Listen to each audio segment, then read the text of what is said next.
Now, as I mentioned at the start of today's video, Nayib Bukele recently commented on a conversation that he had with the leader of one of the biggest multinational aid agencies in the world. Now, I decided not to disclose which agency it was from, but let's have a look at exactly how that conversation went. So Nayib Bukele said that he was talking with a multilateral agency. Now, he said he wouldn't say which one, but I know El Salvador are currently talking to the IMF about another loan, so it potentially could have been the IMF. The representative from this organisation said, please be careful dealing with your war on gangs, because there is a gang economy. Now, Nayib Bukele was a bit surprised by this comment and asked him what did he mean. And the guy said, well, whether you like it or not, the gangs are their own dark economy. If there are 70,000 gang members, that's 70,000 jobs, in inverted commas. That's what he said. Which means there are 70,000 households depending on those jobs. And these gangs maintain an illegal economy, trafficking drugs and weapons, committing extortion, homicides, and lots of other crimes. But they also underpin a legal economy.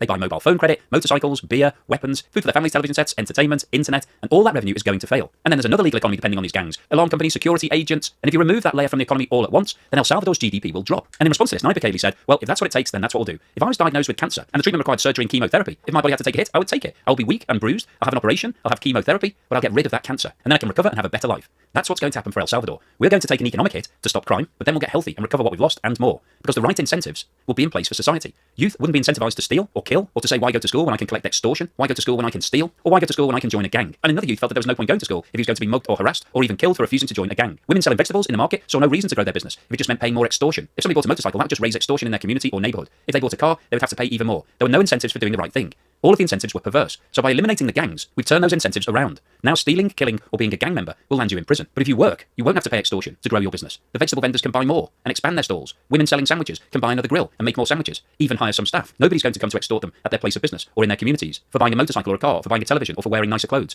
Now we have the right incentives for our society. Youth no longer have incentives to join the gangs. I don't know how gangs will recruit people now. And despite the advice that we were given by that multilateral institution, we decided to go ahead with our war on gangs. And surprisingly, by the end of 2022, our GDP hadn't fallen. It has risen. It's climbed instead of falling. We eliminated that large swathe of the economy with those 70,000 jobs in inverted commas, and those 70,000 households that depended on those illegal jobs, with all of that legal and illegal consumption, and all of that lost revenue. Our GDP should have fallen, but it didn't. We avoided the fall. We cured the cancer without suffering the ravages of chemotherapy.